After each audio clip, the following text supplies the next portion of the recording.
This week, Netflix is in talk with Obama to make exclusive content for their service. Netflix has offered 7 figures to Rob Liefeld for his Extreme universe. And Netflix has officially picked up the Lose a Turn TV show, We're Rich and I'm a Liar. We have a dream, we have an agenda, and we clearly just want to watch the world burn in a blazing ball of anarcho-nerd culture. It's Lose a Turn. Welcome to it.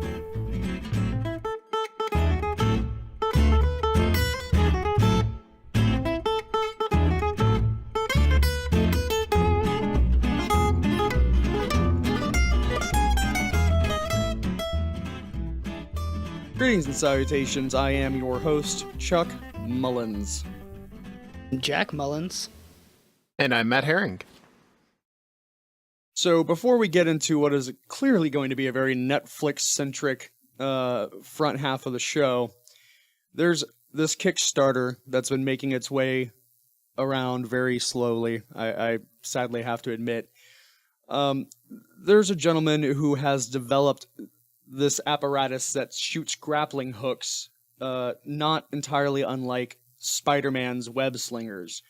It's bound to the wrist, and whenever you pull the trigger, it fires to various targets that he has previously suspended using kind of a single live performance stage kind of setup.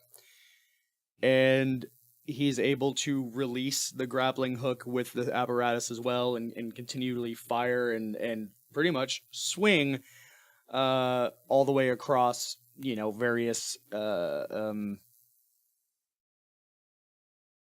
it's almost good whenever I can word. Right now it's limited to just being in a straight line. He can basically you can swing over a really long air mattress, and if you go beyond that, you might die. Yeah.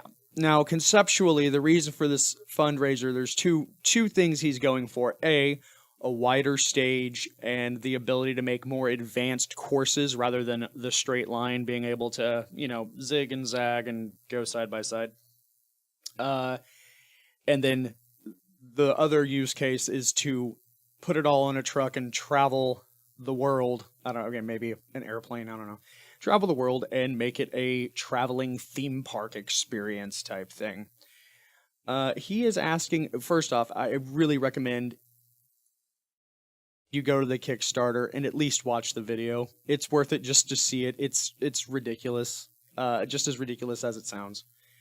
Now, unfortunately, at the time of our recording, there's 5 days to go for his goal of $346,000. And he's got 2,000 right now. So unless we all pull together and give what we got, I'm not sure if it's gonna actually make its mark. It's an all or nothing project. So I was looking at that and I was wondering, I mean, does he shoot out grappling hooks and then whenever he wants to, he has a release to just get rid of the whole hook and rope itself? Or I think it actually, I think what happens is the end of the grapple attaches to this very specific targets that he has strung up, and the apparatus will allow it to release from that point and come back in to the wrist thing. That's the best thing I can guess, because there's not like, In the video, it looks like it's streamers that are being shot out, and he does use the term, release the ropes when you're letting go. So so you think he's just got like ammunition of like 30 grappling hooks that he's just firing and forgetting? That's what I was wondering. I didn't see any information about how many shots you have or whether or not it's retracting. I definitely didn't see any retraction, and that would probably create the risk of a whip, like slicing into your arm. Oh, Jesus. Yeah, that actually sounds horrific now that I think about it. Yeah. Okay, either way, it's probably... He has thought a lot of things through. For instance, the fact that the current pad that he's using, it's going to need to be a lot thicker so that you can go higher into the air. He's going to need a lot of them. Stretched out, and so it's not just a straight line you can go down. And then the targets, he already says he has logic that will not allow you to fire your hook if it would impede another swinger's travel. And so you won't run into collisions or anything like that. Right. That's very unfortunate. I just realized we had technical issues again. I'm so good at this, guys. So, too late now. That being said, the other thing that I found interesting is, he didn't think it through enough so that you're not putting all your weight on your shoulders and just dangling. Yep. It's got a lightweight exosuit that goes all the way down to the knees and below your feet. So essentially you feel like you're standing whenever you're dangling on this rope. Oh, that's pretty cool. Yeah. The first thing I thought about... very lightweight. The first thing I thought about was just my arms would feel like they were being ripped out of their socket after a few of these. I'm not in good enough shape. That's why I clicked on the video to see it, because I was waiting for that. Yep. And there's a strap going straight down from the hook to your feet. And so your weight is supported not by your arm, but by your feet. Really smart. Really smart. It is smart, and I honestly wish that he could get the funding. Maybe I think it's too early in development right now for it to get funded. I think he's going to have to go back to the drawing board a little bit and increase the production value perhaps of that video, because that was laughably one of the... I felt bad. I feel bad for talking about it right now just because I don't want to make fun of him, but that video was hilarious. Unintentionally so. You are right. The video doesn't actually seem to be doing what he wants in terms of marketing. And I didn't hear about this until this show. So I feel like he has not marketed it the way he needs to. Yeah, that's definitely the case. So Valve, a little company you may have heard of before, the little company behind Steam, seems they're gonna put the gloves back on, get out of retirement, and start making games. I've got a site I'm gonna check real quick. They're going to make every game but Is Half-Life 3 out yet.com? Twitter account says no. Oh, wait. Twitter account says sort of. That's... What? Hey. The website says no. So Valve hasn't released a single game in... We're at 5 years now for Dota 2. The only thing they've announced, as they say they're, coming back into the market, was it this game, Artifact, I believe is what it's called? Yeah. Which essentially is going to be their take on mobile digital card games. Maybe not mobile specifically, but digital card games like Hearthstone. Now, Wait, isn't that the one that Mojang was working on? Hearthstone? No, Artifact. I do not see any mention of Mojang here. Yeah, after he sold Minecraft, he was planning on doing some sort of card game. It's not Artifact, from what I can tell. But the thing is... It's called Scrolls. Oh, right. I'm getting increasingly more frustrated and concerned for gaming companies. Now, last week we talked in great detail about Konami and what they've done. They've kind of taken this scorched earth approach to restructuring all their departments and firing off people like Hideo Kojima. And they're going to be focusing a lot more on the mobile market. And I can't blame money-minded people from wanting to focus on that market. Angry Birds, Hearthstone, these games make bajillions of dollars. Stupid fucking money. And it's the whole microtransaction take on gaming has... Yeah.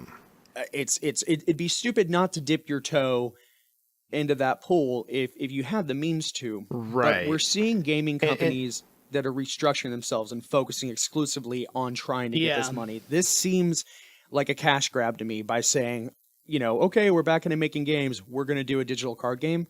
No, where the hell is Half-Life 3? Where the hell is Portal 3? Like, I think it would behoove us to explain real quick the freemium system that you're talking about.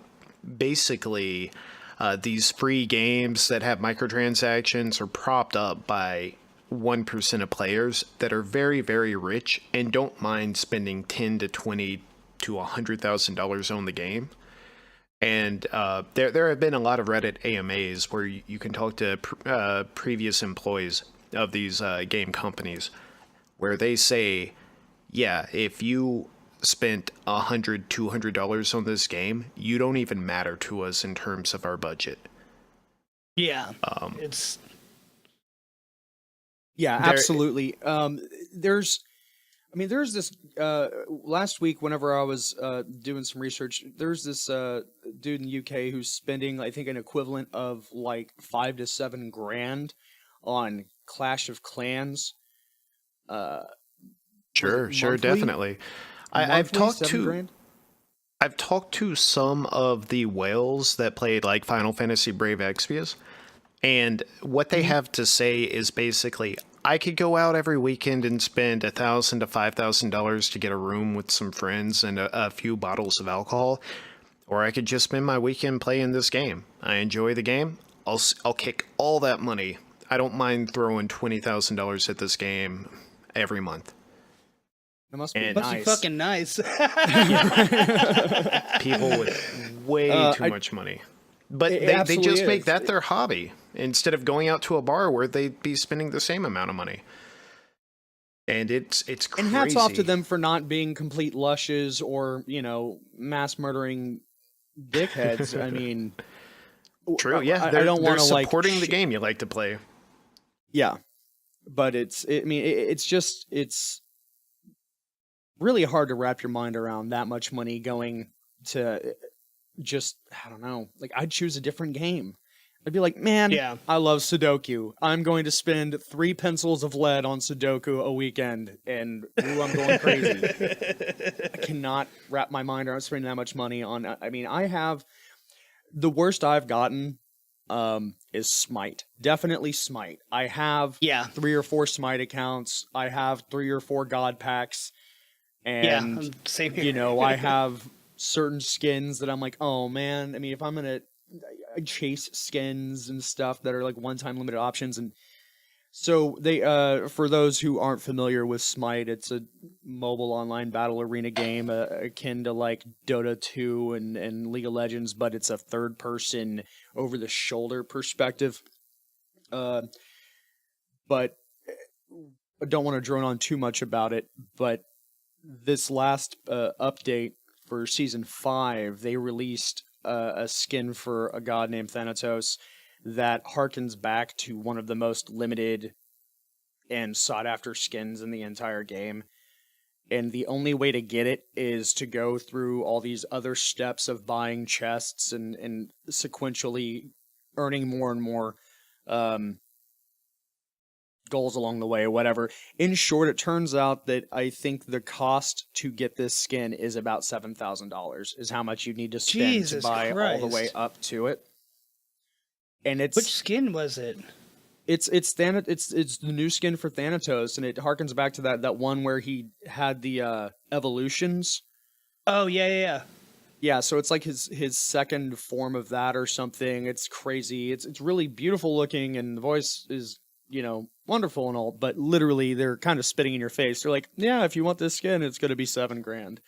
Like, I really wish, I mean, I'm not going to go into all the legality of it and stuff, but they should be forced to say, this is the toll it's going to take on you. You want this? It's going to cost you $7,500.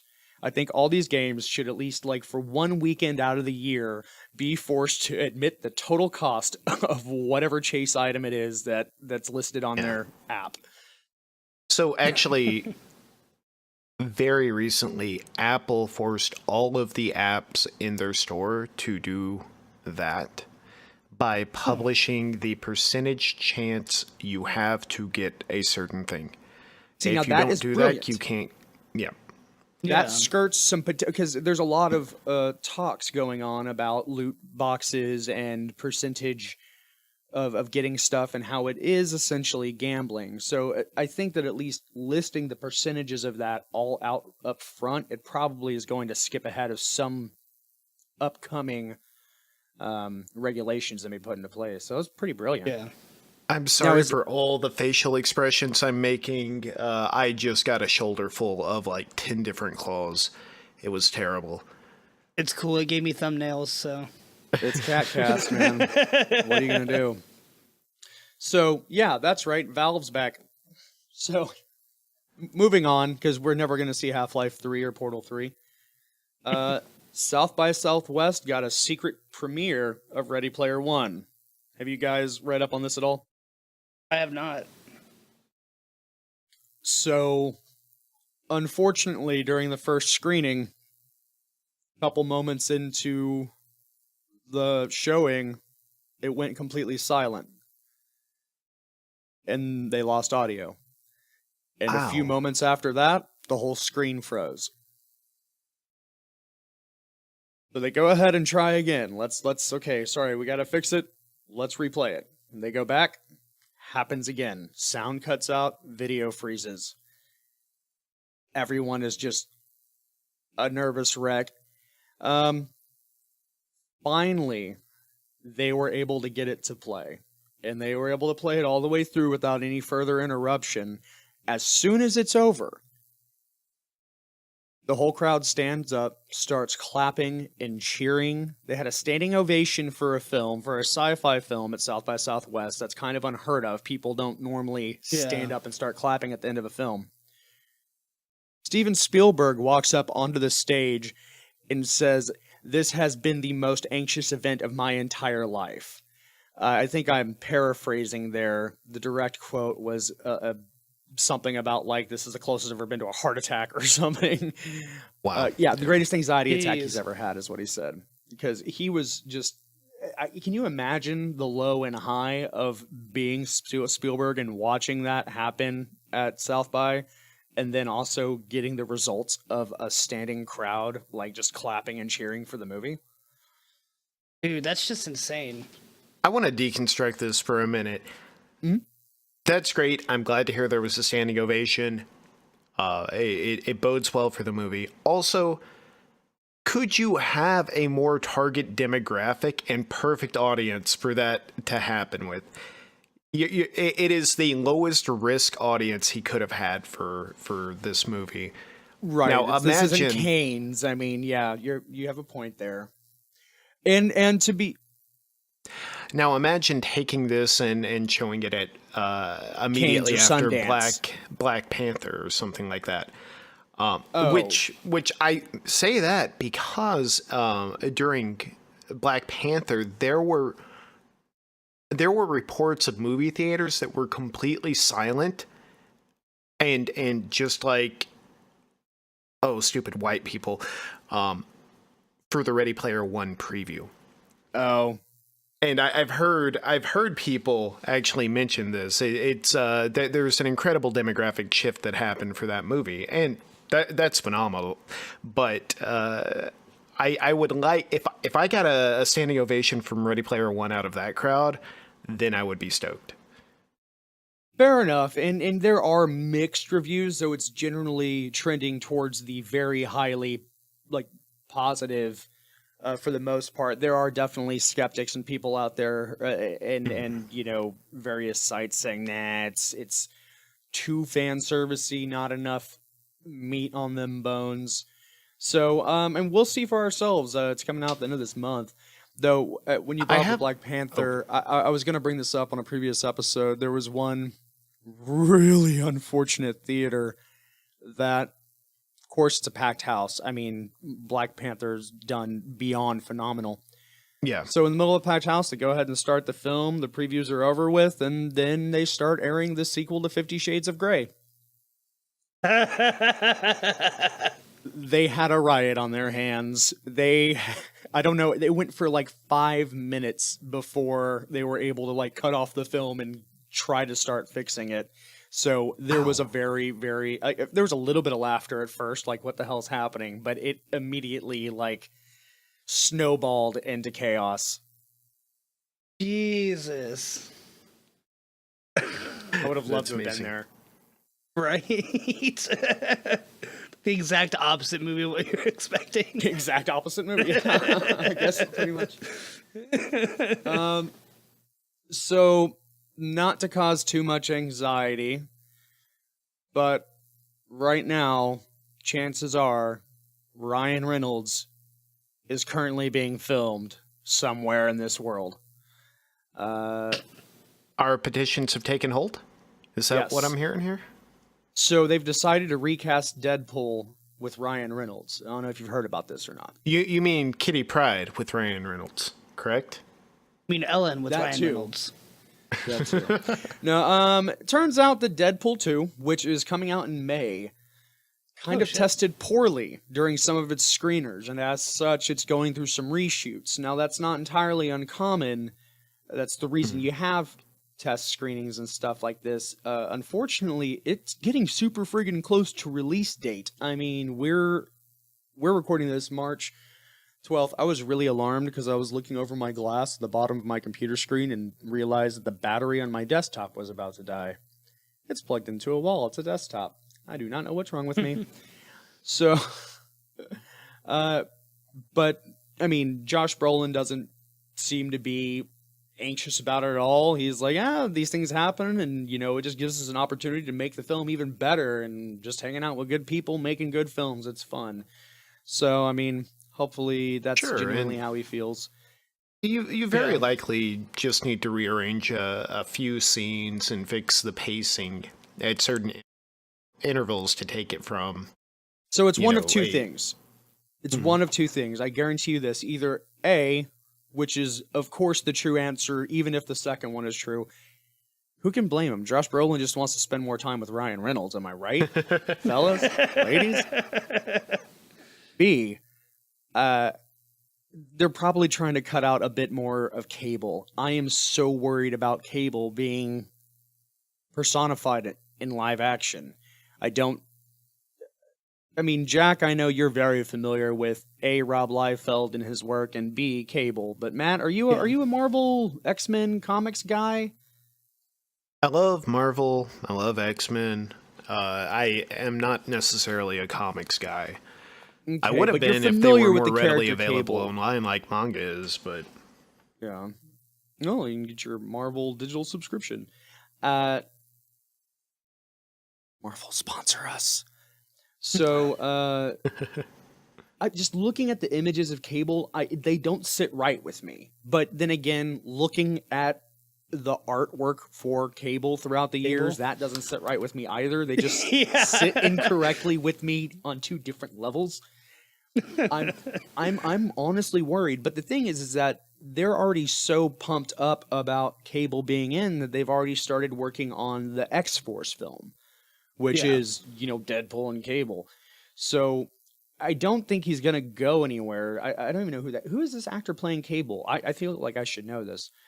Well, it doesn't matter. Unfortunately, like, the test screenings went so poorly. I need to backtrack here. The test screenings went so poorly that a couple people started tweeting some spoily things and talking about stuff that they shouldn't have. Not only have the posts been deleted, but there was like legal action from Fox threatening these people. So I don't know if it's like scary bad and they're reshooting, or could you just needs improvement kind of reshoot. Not sure what the situation is there, but that being said, I think I've rambled a bit. I'm a little worried about my boy. I want my little Reynolds boy to do a good job. That's really interesting. That makes me wonder who they actually had screen these things. Most of the time, a studio will say, sign an NDA if you want to watch this. And depending on whether it's like opening weekend or not, most journalists will say, I'm not signing an NDA. You're out of your mind. I need to be able to write about this. For what it's worth, this is a blogger who had a friend who saw the screening. So the Okay. friend kind of revealed a couple things, and the blogger went out and posted this, and so the blogger's not under any NDA, Yeah. but it's the way of things. Huh.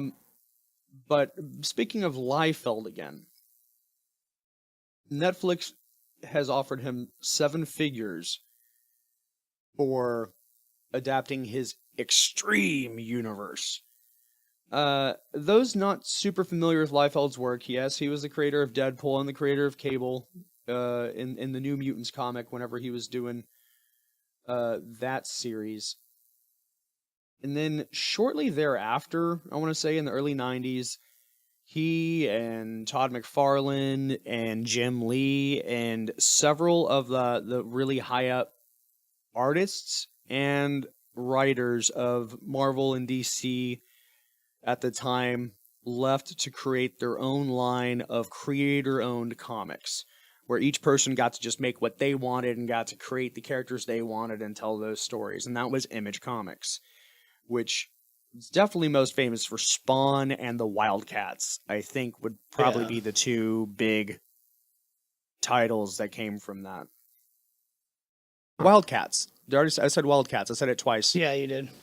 Gen 13. Gen 13 was a third title. Oh, yeah. But forgot about that. that being said, he did a ton of comics for Image, and So they've got Miller Comics now and Image Comics under lockdown?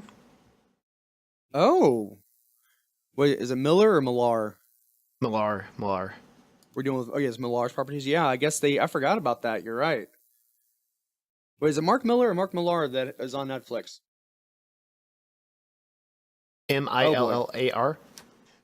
I don't know if you're asking me about pronunciation or 2 different people. 2 different people. It's Millar. Okay.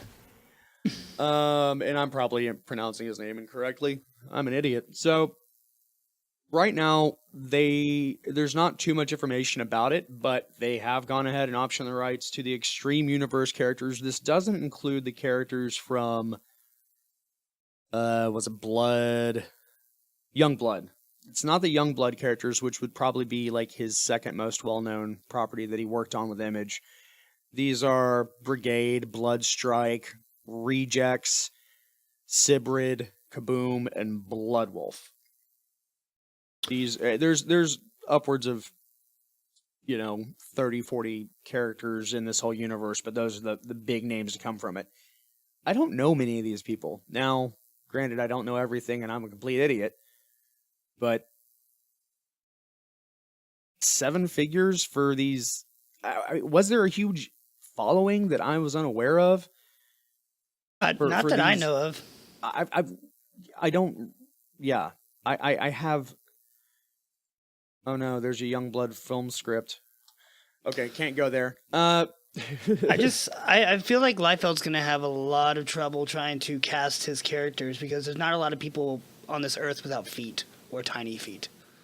Yeah, that's what I'm gonna say. It's gonna be very hard. I mean, I don't know many people who have just no feet or tiny feet or can just stand on their tiptoes that aren't ballerinas. Well, actually, he just cast ballerinas and then that, or he could hobble just their legs, give them on like a thigh steroid diet, and then give them white contacts. And just keep... Yeah, he'll invest in tiny fog machines to put on everybody's ankles, so there's just constantly smoke around their feet. Ooh, we need to hook him up with the dude creating the Spider-Man web crawler things. That's how he can get his funding, is just creating foot fog machines. Call them Liefeld feet machines. Yes. For those who don't know, I mean, you can just do a quick Google for Liefeld syndrome. Huh? So smoke around the feet. Maybe that's how Netflix is going to get Obama into their Netflix originals. He's just gonna, now that he can smoke again, he's not president. He's just gonna be puffing and yeah. That's what I hired him on. So Barack's on that Liefeld deal. Hell yeah, I like that. I honestly don't think former President Obama would ever do that, but no. But this was just shocking to me. Both Barack and Michelle Obama are in talks with Netflix to make exclusive content for Netflix. This will never be anywhere else, or not never, but you know what I'm saying. It's not going to be syndicated anywhere else.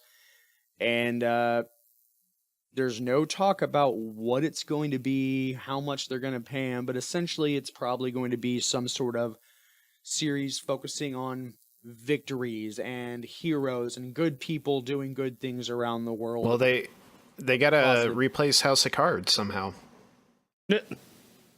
Yeah, that'd be interesting. How good would it be if they recast? They went ahead and said, "Never mind, we're going to do a 6th season of House of Cards, but this time Barack Obama's going to play the president." That's a really good idea. I like the idea of the series like being like a comedy or something, just to see like Michelle and Obama go through and do a comedy because they're fucking funny anyways. So That's true. That's true. Did any of y'all check out what was it just called, Letterman? David Letterman's new show, since he's stepped out of the. I haven't either. Oh, okay. The first episode is just him on a stage talking with a special guest, which turns out to be Barack Obama, and they're just on a stage in front of a crowd for like an hour talking, and it's a really well done show. I enjoyed it very, very much. I can't recall if it's Netflix. You know or a Hulu. crossover I would love to see? Get Scooby Doo in there with President Obama in a House of Cards setting, except now they've got to find the Kevin Spacey in a mask. It'd be wonderful. So like Phantom of the Opera at that point, or I have Kevin no Spacey? idea. I want to see it made now. Now we have to have the Harlem Globetrotters make a appearance there, just for old time Scooby sake. Now, actually, I would like to see the Harlem Globetrotters do a crossover episode with Batman and Supernatural. Oh. Can Don Knotts come too? It's like I wish I could do a Knotts. I can't do a Don Knotts, but it's like, take off the mask. I was just a ghost the whole time. Oh shit. Yeah. So for reasons that don't even need to be explained, we're finally getting the Supernatural Scooby Doo crossover we've all didn't know we wanted but needed. Yeah. Oh man, Supernatural, the TV show. Yes, Supernatural, of course. Yes. Supernatural, the TV show, on their 13th season, coming out March 29th is the release date for, I guess, on CW and their streaming service, presumably. Could be wrong. But Scooby Natural airs. And they've just released the trailer for it. And naturally, for those who are familiar with Supernatural, the first thing Dean does is declare dibs on Daphne. As alliteration. So, is this in a cartoon form?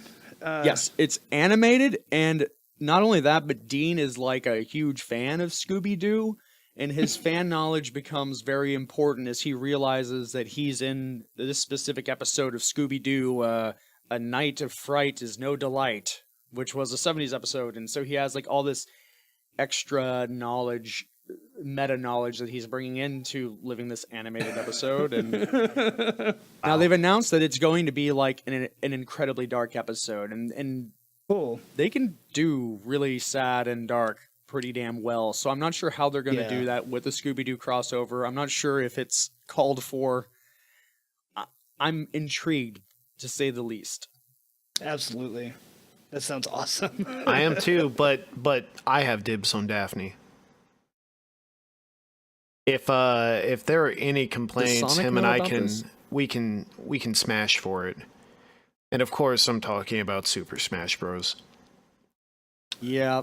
So we were wondering how long it was going to take for Super Smash Bros. 4 to be ported over to the Switch.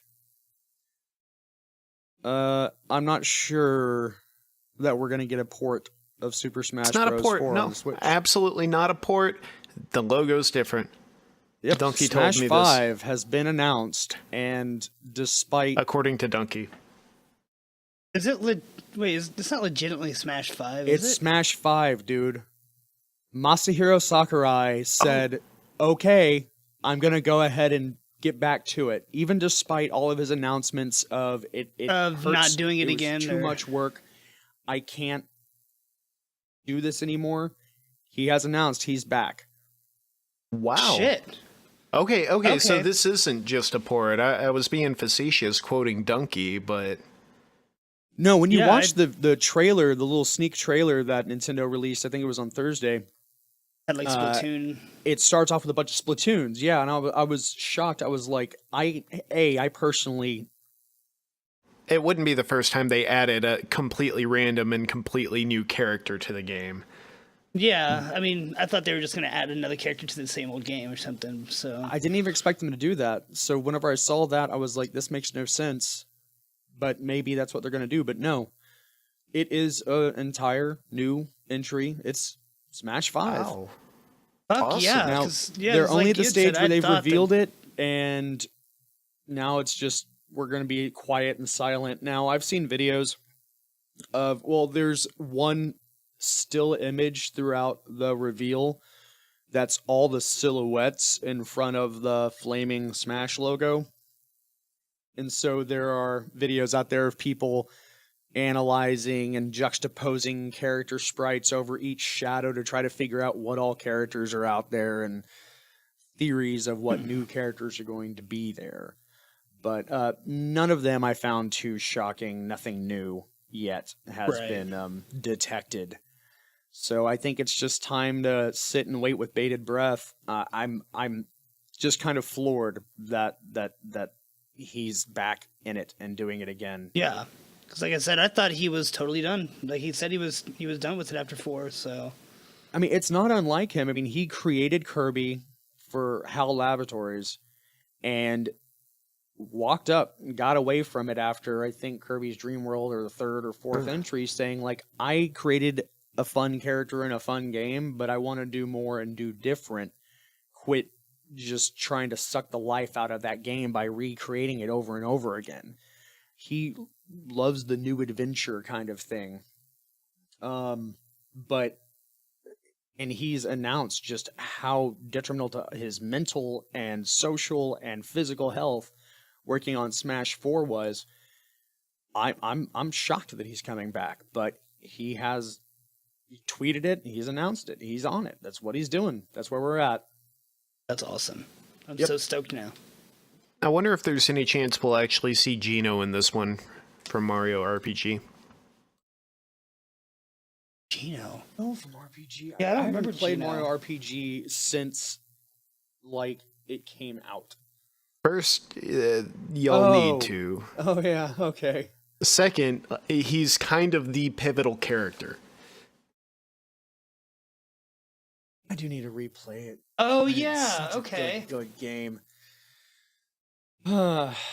So, why on earth Yeah. is this tab open? I don't know. I've got to stop. Oh, they're even are they even trying to suggest that he might be in Smash Bros. In some of these things? Oh, I don't know. I mean, To try to answer your question, Jack, because I just had about 30 seconds of silence, maybe. Great answer, Matt. I can sleep at night now. so I think back in episode 7 or so, we took a look at the night scope robot that was out patrolling in front of the SPCA shelter or whatever, right? Oh yeah, to shoo homeless people away? Yeah, exactly. Yeah. The robot that was there to shoo homeless people away that you could rent from Nightscope for like $7 an hour. So apparently the robots have begun to gain consciousness, and their first order of business was to destroy themselves. A security guard robot outside of a Washington building took a deep dive into a fountain to end its miserable life. That is a good point. It takes a certain amount of insanity to want to continue living. I think the AI is just always going to be too logical to try to take over.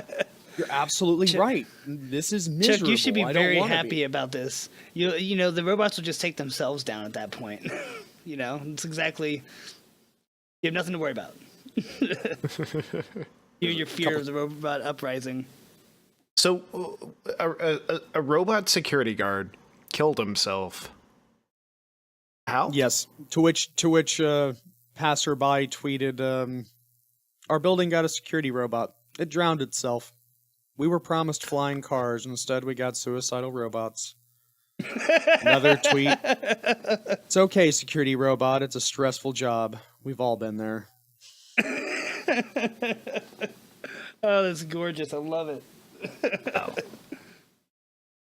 Wow. Yep. Now, unfortunately, I really thought this whole robot theme we had was going to have a lot more staying power. Like, I was thinking, we're pretty much a robot AI-centric nerd podcast these days, but we've given the robots just enough intelligence to start killing themselves. And then last week, Jack, your new boss, Flippy the burger robot, he was put into retirement one day on the job. There were articles blowing up everywhere. It is a hard job. Like, we were talking about the turnaround in that gig. You train a person and then they leave like 2 days later. The robot couldn't even handle that. But they really screwed the hell up. I mean, they announced everywhere. I mean, there's so many websites talking about Flippy. They were all over the news. Just, oh, look, a burger robot. So what happened? That one chain got fucking hammered with so many people demanding Robo Burgers. He wore himself out, got pooped, and has been taken offline. Now, they're saying that you can still have human burgers for the time being. He's still parked back there, but they're kind of gonna rebuild him in place and make him better, stronger, faster. Now, when you say human burgers, is this exactly everything we feared? Is there a reason they had to shut this robot down? That's why they took him offline. One of the meat folding people that are supposed to fold the meat and put it on the grill, Flippy just stuck that hand down to the grill and said, "I've got this." Same thing, right? Oh God! Wow! Spicy. That is incredible. And because we want to finally start making headlines like Japan, we've decided we're going to create spicy Skittles. When I saw the headline, I was like, "Oh, Japan, you do the cutest things." But no, this is hometown spicy Skittles here in the U.S. So, who's interested in this other than me? I love spice. Why? I mean, I'm learning to get into spice. My favorite chips are jalapeno chips, and I like some spices, but I'm not a hot sauce guy. Well, you hate vinegar, but this does not have that acidic tang that you so hate. So maybe, what were the flavors? There's like a hot mango, a warm like a chili lime lemon orange, fiery watermelon, strawberry mango, pipe and pineapple. Okay, I guess that all sounds good. I'm not a huge fan of the mango flavor, but these are great hot sauce flavors, and if you reduce the salt in it, I think it can be a great complement. Have y'all ever had the dark chocolate and chili? I've tried a very small bite of it. I mean, chili's just not my thing, it wasn't my thing at the time. So I've tried a little bit of that. Now, what Sarah does during the winter season is makes she'll mix hot chocolate and coffee with chili powder and a little bit of a cayenne. So I am familiar with that blend. Makes it a little bit more savory. You aren't going to guzzle down the entire bag like you normally would with Skittles, but I think it could be fun. I'll definitely try them out. You guys are terrible people, and you're ruining good things in this world. They won't be as good as Zaps. Please sponsor us, which I discovered this weekend. Yeah, we were playing D&D Sunday night or Saturday. What was one of those days? Saturday night. And whenever Matt came over, I accidentally let him try a bite of my favorite chips, those Zaps there, and Within 5 minutes, that bag was empty, and then he left. He didn't even finish playing the game. He went and bought 2 more bags, and we haven't seen him since. He is just always 2 inches away from a bag of Zaps. They're really good. I love salty. good. I love spice. I have devoured 3 bags now. It's 2 days. 2 days since D&D, so it's bad. I have a problem. I had no self-control. The only way I am able to not weigh 400 pounds is by keeping sweets, candy, whatever out of the house, and now I'm addicted. Starch boy. So, I have to ask, Matt, how much money did the FBI pay you while you were working at Geek Squad? I can't tell you that. How much money did you make outside of the paychecks from Best Buy by... Never mind, I can't phrase it any other way. Tell me the truth. The whole truth. Nothing but the truth. For what? CBS is posting news stating that Best Buy has announced that they have been working with the FBI for upwards of 10 years on various cases, using their Geek Squad employees to investigate computers and things that have been apprehended. And that they would pay the employees anywhere between $500 to $1,000 to actively search, a machine for anything. We're leaning towards, of course, like the unsavory child porn stuff, and it's not just every criminal everywhere, but so basically that is categorically false. There is so if we ever came across something that resembled child porn, we would have to call the authorities immediately. Yes, absolutely. However, yes. We were under no circumstance allowed to go through computers. That would have been an on-the-spot firing. Best Buy probably would have come after us, legally speaking, for violating the contract with the client. There's a data privacy contract that every client signs that leaves their computer there. So, I mean, it's not... The only thing I can think is maybe under certain warranty practices, the computer would be shipped to either the manufacturer or a Geek Squad certified service center. And if the client was on an FBI list, there may have been some facility at the service center to contact the FBI and say, yeah, this guy that you told us to watch out for just sent their computer in, so we have it. What do we need to do?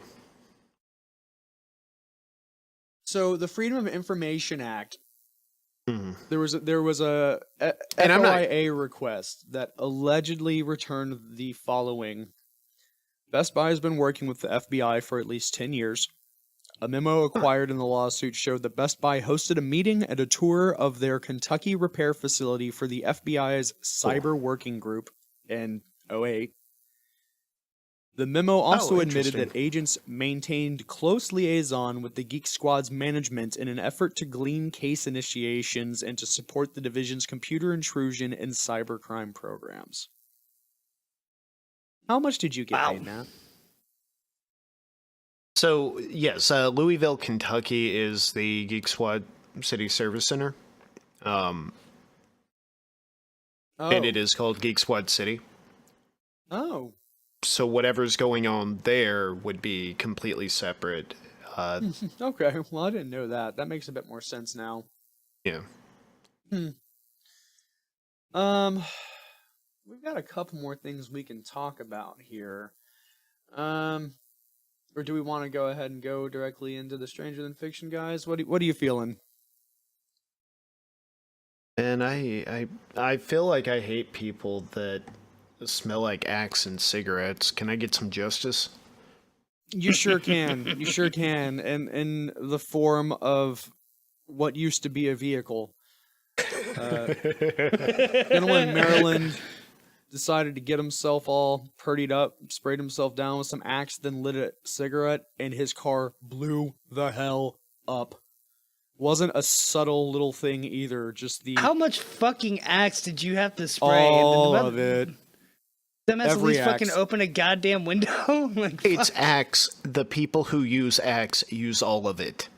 I am sorry to our fans that use Axe, but They're one-time use cans. this is your not so subtle hint to stop using Axe. It's not good for you.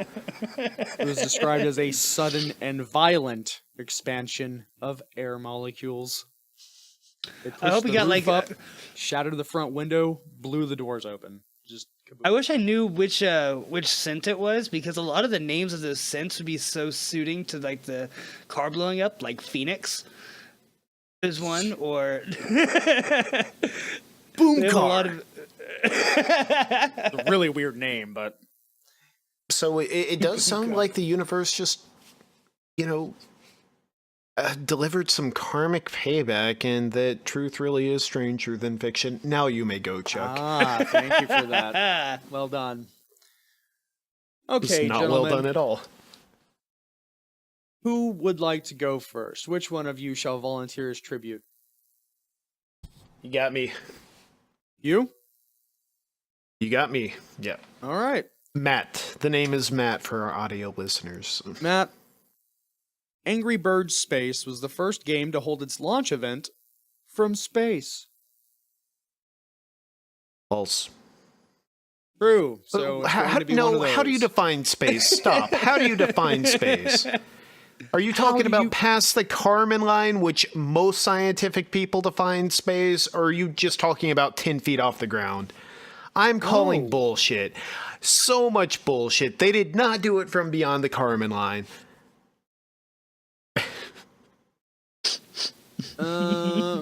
Matt, tell us how you really feel. You can't just arbitrarily call everything space. That doesn't work. Damn it! Why you have to like put me? No, I mean NASA was involved. Give me a maybe then. Give me a maybe. You Google it and tell me I'm wrong while I ask Jack his question. You've got to fact check me, damn it. It's not my job. I make this shit up. Mr. Jack.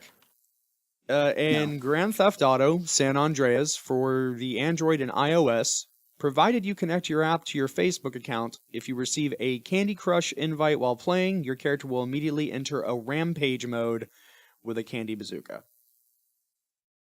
Yes. True. Also wrong. Fuck. My powers aren't working. Yes. I just really needed that to be true. Give me your incorrect answers. They're delicious. Matt, you still researching over there, or are you ready for a question? Do you know what a Space Needle is? Yes. It was launched from Seattle's Space Needle. No. No, it was not. Damn it, okay. I've got an article here. I'm gonna have to figure out where I had found that damn thing. We'll make it a maybe, and because I know the points don't matter anyways, so just go ahead and give me the next question. All right. The character design for Dhalsim in Street Fighter was inspired by the manga series JoJo's Bizarre Adventure. True. All right, Matt has a point. Jack, you scared? Yeah, I didn't know until last night that JoJo's Bizarre Adventure started in 1985 or something like that. It's been going Yeah. on forever. Is it still going? Yeah, it's still Oh, going. shit. The manga is still going. It's Jesus over Christ. 30 years, and it's the second most popular. Anyway, I started getting sucked into. I'm not sure if it was a trailer or a sneak peek. It was like 10 minutes of the live action, though. It was nuts. I didn't know it was a live action Jack. either. Jeez. Rhydon was the first Pokemon ever created.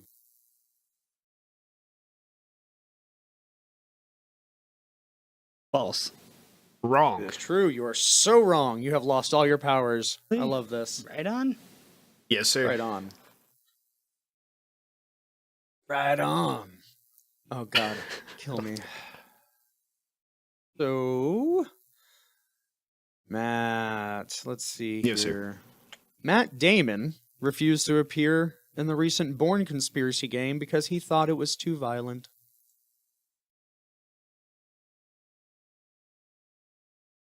True.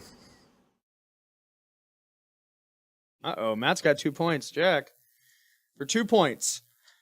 I don't know if that was true or false. Huh? How are you scoring my first one if you say I've got 2 points? Was I right or wrong? No, you've been asked 3 questions. The question just now. It was right. Okay, cool. You were correct. It was true. Okay, Jack, for 2 points. In 2005's Sonic the Fighters, if both players chose Amy Rose as their fighter, the second player will become Rosie the Rascal, Amy's original name. True. False. Jack, you have caused me much, much shame. Sorry. Now Forgive listen me. carefully, gentlemen. This is a chance for Matt to win super, super good. Jack, at the very least, you will only slightly lose if you get this correct. Or it's a I time don't think maker. your point system makes sense. Yeah, neither does your face. In the Mortal Kombat series, this character was a playable character in the first game. However, in the second game, they weren't. Yet, under the game's audit statistics among hidden battle records and winning streaks, there's an entry named this character's name, Transformations, alluding to Shang Tsung being able to transform into this character. The developers specifically added the entry to troll their fans and begin rumors of the character being unlockable. The character is nowhere in the game's code. Raiden? In Mortal Kombat 2, there's no Raiden, Jack? Yeah, no, Scorpion was in both. Sub-Zero was in both. Reptile? Reptile wasn't in the first one. Okay, yeah. Smoke wasn't in the first one. Sonya? Nope. He was in both.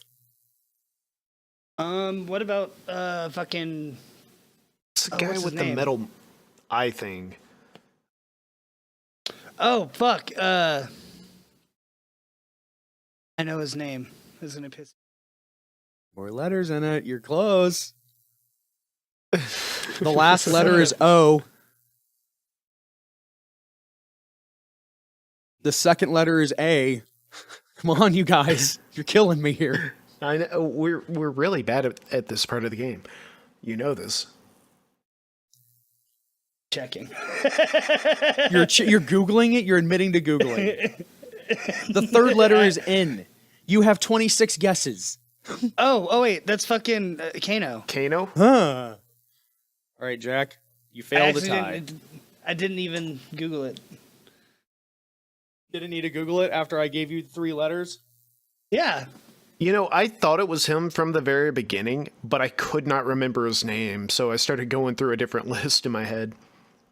Kano. Wow. Yeah, that still doesn't feel like his name. It's his name. It's definitely his name, 1000%. Okay. So, Okay. gentlemen, do you have any wins for me this week? Yes. Well, I Good, am may I going have them? to. I have a win, and I saw a video that was posted earlier this week of Stan Lee. He apparently had just got was getting over pneumonia. Yep. But just sent out a really heartfelt, loving message to all of his fans, just saying I miss you and I can't wait to hear from y'all. And we'll talk soon. It was just a really cool video that he sent out. So That's loved awesome. that. It was awesome. Yeah, things are not going so great with him. All of his money is people have been swindling him and misappropriating his funds, let's say. So things are getting rough for him lately. I'm glad to hear that. I have 2 wins, so I'll give you one now, one later. The Okay, yeah, let's first alternate. is a YouTube content creator called Super Eye Patch Wolf. I owe to him my Stranger Than Fiction victory. because I watched his video about JoJo's Bizarre Adventure last night. Basically, Nice. he does this wonderful, highly hyper intelligent breakdown of the novelistic and storytelling attributes of anime and sometimes video games, I believe. And it is just a phenomenal experience seeing someone come at it from the philosophical and a systematic perspective. Two of my favorite videos, What Makes a Villain Feel Real, and What Makes a Hero Feel Real, I believe is the second one. I'm not going to find it very quickly, but he also has some other ones like The Fall of Bleach, where he does research into when did Bleach start declining in popularity, what chapters does that correspond with, and he talks about it again from a novelistic and storytelling perspective of what's different here in the story. And personally, it lined up perfectly with my experience. What I loved about the story, what I didn't like about the story. In Bleach, there are a ton of characters, yet there are other animes like Hunter x Hunter or Hunter x Hunter, depending on how you want to pronounce it, where they also have a ton of characters. Yet one is a joy to watch each and every character. The other is tiresome to watch all the characters. Right. Yeah. But not for the whole anime. In Bleach, it becomes tiresome. It did not start that way. And this guy, Super Eye Patch Wolf, does a great job kind of explaining that if you watch the two separate videos. I like it a lot. They're long videos, but they sucked me in immediately. And I binged probably 8 to 15 hours of his content over the past 3 days. And I can't recommend it enough. If you like that philosophical, very intelligent, yet it's very well communicated to a layman conversation about storytelling, please go check him out. You will enjoy it. Sounds awesome. That's great. Also, he can get a tiny bit spoilery. However, I don't think it's ever to the detriment of the experience, and I don't think he ever truly gives anything away. You won't go in virginal. You'll kind of know there is something to expect down the line, but you won't be robbed of the experience. So, does he provide any warning before potentially spoilery things are announced? if it is a straight up spoiler, yes. Okay. For instance, the Hunter x Hunter video, there are times where he'll talk about, say, the events that happen around episode 130. I think you know the one I'm talking about, Chuck. And he won't fully explain it. He will cut off and say, I think to talk about it anymore would be to rob you of an amazing experience that you have to get there and experience that yourself. So, I think I would recommend anyone who has struggled getting into Hunter x Hunter should definitely watch the video, why you should watch Hunter x Hunter, and just take it with the spoilers. They'll be worth it because it will attract you to why you didn't get into it in the first place. Okay, Sorry. cool. Go ahead, Chuck. My first win, for those who have watched the IT Crowd, and for those who haven't, you just need to go ahead and do that. Particularly hilarious British comedy regarding a couple of, nerds in the IT industry. In one particular episode, they kind of troll their boss and an entire staff meeting by creating this black elongated box with one simple red light on the top and handing it to their boss saying, "This is the internet." So it's a plot device carried throughout the entire episode, and everyone's kind of coveting the power of the internet and can't believe they're actually seeing it. And then at one point, the light goes off and chaos ensues. So you can purchase your own The Internet from Kinetic Gifts on Etsy. They are selling replicas of The Internet. It's $52 right now. I'm not sure if black box with red lights really worth that much, but it's darn cool, and 570 other people have already decided that it was worth the time and money to order. So That's awesome. we'll have a link in the show notes. That is awesome. I really need to go back and rewatch that series. It's been too long. So good. And when you run out of that, there's also Black Books, which is kind of a... It's spiritual progressor. I think you've gone through that one with me a few times, unless you want to make that a win. No. Nah. So Not this time. Second win. This is a game. It's called... You've probably all heard about it and seen ads for it. Final Fantasy Dissidia Opera Omnia. Which is a hell of a name. But oh my gosh, I was so pleasantly pleased with this game. It's been an amazing experience.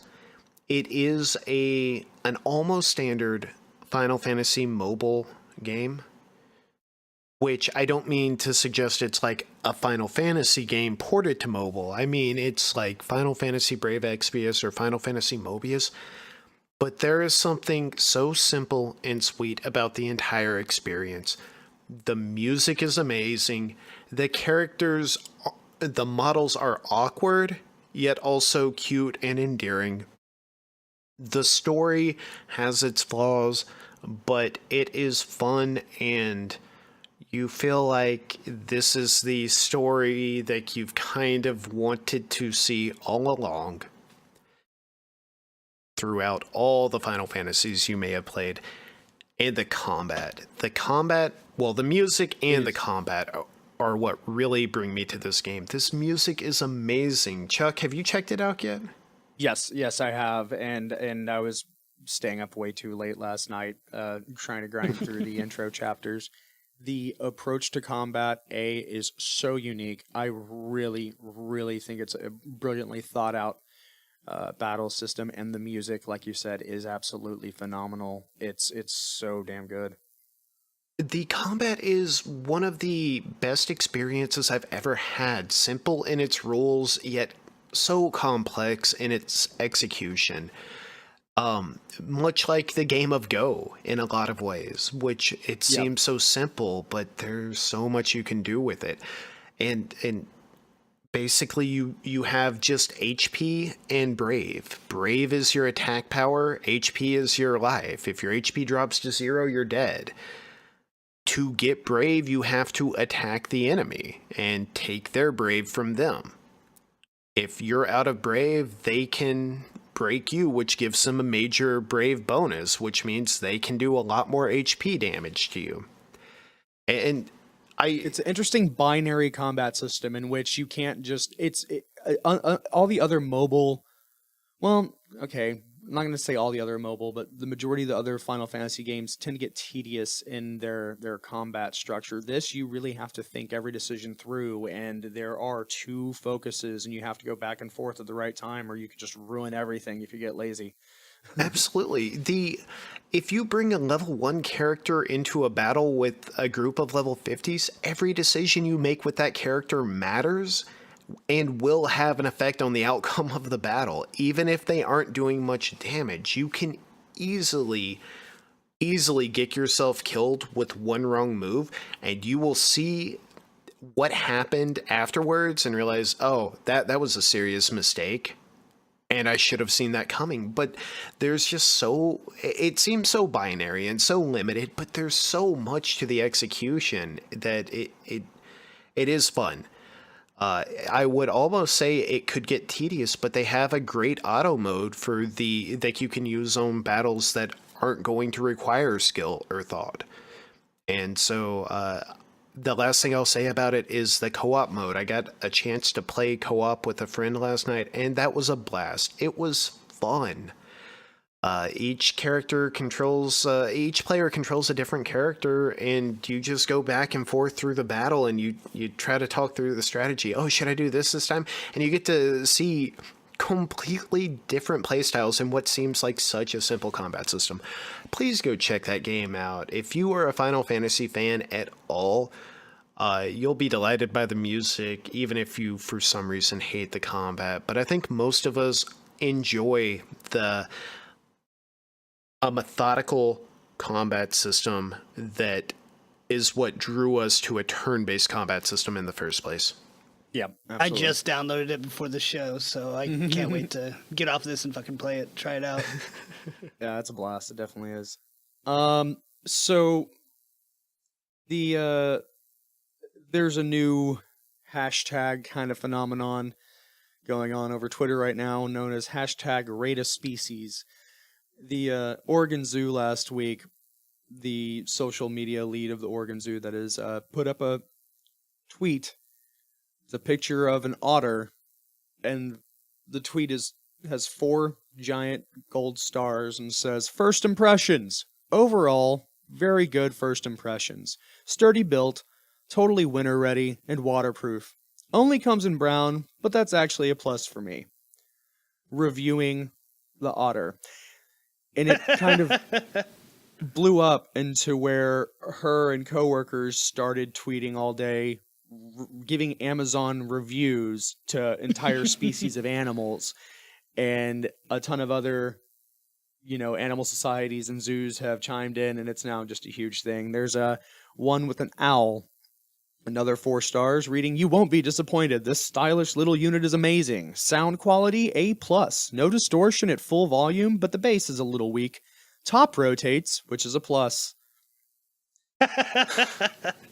That's amazing. Another for the otter. "Cuts through water like butter. Not great for whitewater, but perfect for lakes, ponds, etc. Setup is easy, and it won't flip. Variable speed. No mount for GoPro." That's awesome. There's tons of these, and they're absolutely hilarious. Just check out the hashtag rate a species. It put a smile on my face. Check that out. That's awesome. So, guys, I want to say thank you, as always, for joining me today. And whoever does listen to this, thank you for listening. You can always find more information on us at loseaturn.com. We stream Monday nights, and you can find all of our links to all of our things at that one little location. So, until next week, vote early, vote often. Ryan Reynolds for the Internet.